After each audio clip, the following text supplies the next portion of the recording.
Qua è pieno di scettici questo paese, per me è pieno di gente che è del Movimento 5 Stelle a sua insaputa, ancora non lo sa, sono convinto. O di gente che si vuole astenersi. Astenersi significa votare il sistema, ve lo dice uno che non si candida. Astenersi significa votare coloro che ci hanno gestito e rovinato la vita, perché la politica dei pacchetti di voto a disposizione ce l'ha sempre, perché amici dei partiti ci stanno qua in Veneto, persone che non hanno quella libertà di andare magari contro quello che gli ha permesso di trovare un lavoro per lui o per la famiglia, eccetera eccetera, perché il voto di scambio ci starà pure qui a Belluno, in un altro modo, non è quello magari siciliano dove esiste il voto di scambio per 50 euro, 40 euro, un buono di benzina. Però cambiano le tariffe, ma il sistema è lo stesso. Io ti ho fatto sto favore, tu mi devi garantire il voto, pure se sei di un'altra forza politica. Io in Sicilia, stavo giù, in Sicilia avremmo vinto senza voto di scambio. Pensate che in Parlamento attualmente si siede l'autista del fondatore della nuova Camorra organizzata. Si chiama Luigi Cesaro, era l'autista di Raffaele Cutolo, il fondatore della nuova Camorra organizzata. Si siede, non so quante indagini c'ha, si siede a 12 metri da noi, si chiama Luigi Cesaro, detto Gigi la Polpetta, uno che non sa parlare italiano.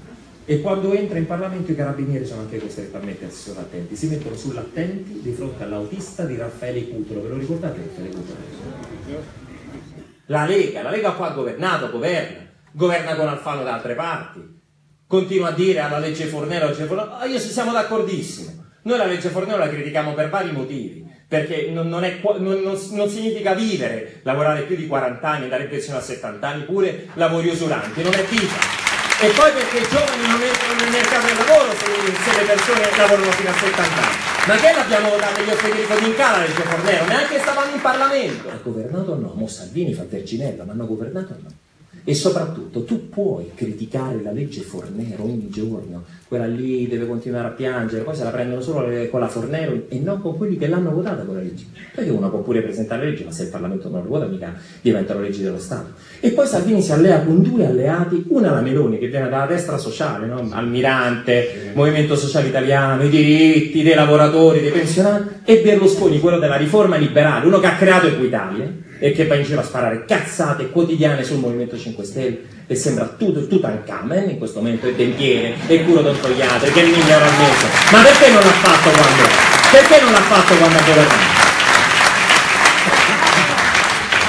Leggi a persona, ma ha fondato un partito insieme a Dell'Utri che è in carcere per favoreggiamento a Cosa Nostra. Io mi sono letto la sentenza Dell'Utri, i boss di Cosa Nostra andavano a Milano a incontrare Berlusconi a siglare un patto. Era il 74, c'era Stefano Bontate, boss, allora il capo dei capi di Cosa Nostra, uno che è stato ammazzato da Corronesi, chi? Todorrina, Salvatore Provenzano, gente che comunque in un certo senso quattrini da Fininvest da lì sono finiti a Cosa Nostra. E non lo dico io, lo dice una sentenza in via definitiva della Cassazione, quella su Dell'Utri. Quello della riforma liberale che ha creato Equitalia. Cioè questo è. E oggi tu Salvini ti metti, critica la legge Fornero e vai con la Meloni e con Berlusconi che entrambi hanno votato la legge Fornero. Cioè senza i voti di Salvini, Berlusconi, di tutti i loro parlamentari, la legge Fornero non neanche ce la ricorderemmo. Però poi è stata votata pure da Bersani, quelli che vanno in giro alle feste d'unità, a rostire la salamella col pugno chiuso, però Berlinguer è una brava persona. E poi hanno loro abolito l'articolo 18. Allora ha senso parlare di destra e sinistra oggi, nel 2018, quando la sinistra abolisce l'articolo 18 dello Statuto dei lavoratori e la destra crea equità. Io ho restituito 210.000 euro, soldi, io lo dico sempre, che mi servirebbero, soprattutto adesso, mi servirebbero quei soldi. Sarebbe stato facile per me il giorno dopo le elezioni finire il gruppo misto. Criticavo Grillo è despota, urla, dice le parolacce, il Movimento 5 Stelle, non c'è democrazia interna. Quante volte ce l'hanno menata con queste storie? Era facile per me, entrato nel gruppo misto, lavoravo dal martedì pomeriggio al giovedì sera. I fine settimana mi facevo gli affari miei, non me ne andavo a Belluno, a Canale d'Agordo, a Trento, ci andavo nelle spalle, da solo, senza dire niente a nessuno, ci andavo tranquillo, con 13.000 euro al mese. Era facile per me farlo, come oggi sarebbe facile farmi gli affari miei. Io critico, ma adesso faccio delle critiche al Movimento 5 Stelle. Che ci vuole? Qualcuno che non trovo un altro partito politico che mi si becca tranquillamente. Da destra a sinistra, io sono convinto, ci vado, faccio il leader del centrodestra, a posto di Berlusconi. Glielo dico, mi prendo. Dico, in cambio ti critico il Movimento 5 Stelle, vieni subito. Ci abbiamo dignità e l'abbiamo dimostrato in questi 5 anni. Mi sono beccato 84 giorni di espulsione, sono il parlamentare più espulso della storia della Camera dei Deputati. Grazie della fatto anche per voi il movimento, anche per coloro che insultano il movimento come se il movimento fosse responsabile dei guai che hanno causato i partiti politici. Ecco, dico anche a costoro che vi abbiamo fatto risparmiare una barca di soldi, lavorando contro il finanziamento pubblico ai partiti, che poco a poco siamo riusciti a costringere i politici poco a poco a... Perché i partiti politici, questo lo diceva già Roberto, prima di scomparire dovranno imitarci, per forza, diventare come noi. Infatti mo Berlusconi lancia il reddito di dignità, mo farà pure il vaffanculo dei Berlusconi, sono convinto. Inizierà a parlare in genovese, fa crescere la barca, state tranquilli.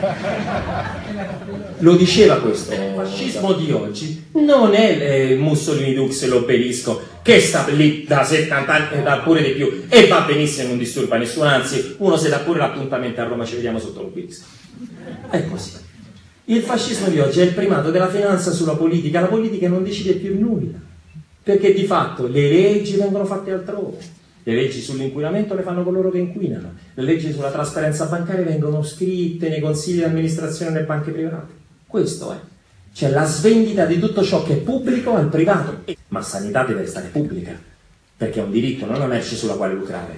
L'istruzione. Vuoi metterti i tuoi figli a scuola privata? Liberissimo, paghi. Non che io, contribuente cittadino italiano, devo finanziare la scuola privata. Non esiste, io finanzio la scuola pubblica, non finanzio la scuola privata. I sindacati. Qualcuno dice, ma volete fare da fascisti riformare i sindacati? Oh! I sindacati oggi sono responsabili del disastro dell'Italia, come i partiti politici, io lo dico da sempre. E ho sempre votato a sinistra in Italia.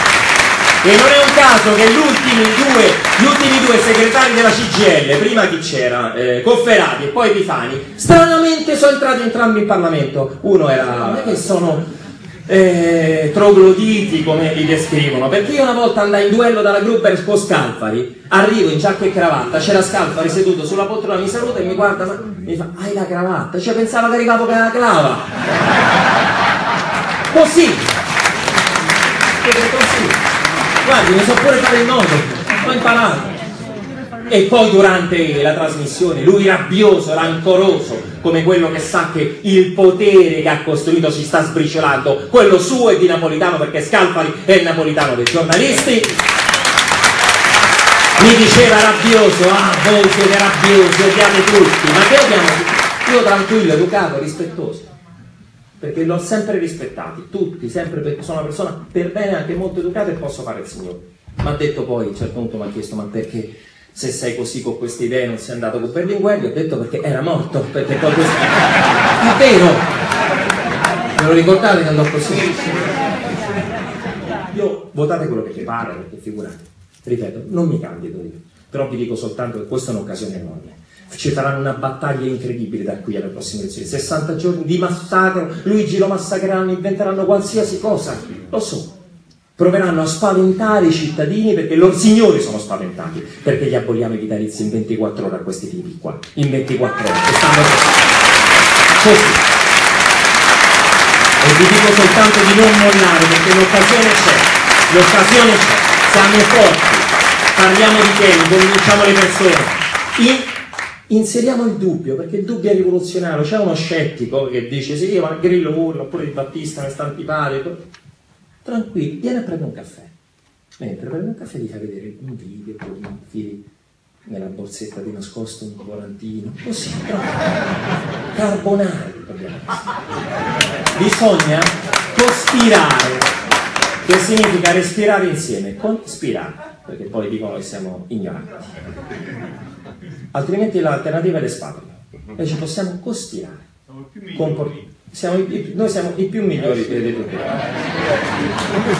Se qualcuno in Repubblica era una citazione, possiamo farcela, veramente. Io ci credo tantissimo, credo fermamente nel gruppo di Belluni, in Federico, che ho avuto l'onore di conoscere e ci ho avuto l'onore di lavorarci a fianco in questi 5 anni, veramente di battaglie e di crescita umana, esistenziale, familiare, perché poi i figli non li facciamo. Stiamo mandando avanti veramente io, Federico, pure voi, e concludo veramente, come abbiamo fatto io e Federico, soprattutto da qui alle prossime elezioni, andate e moltiplicatevi. Grazie a tutti, vi amo molto a tutti. Grazie a tutti, coraggio, ce la possiamo fare. Buonanotte e buon anno. Grazie ancora.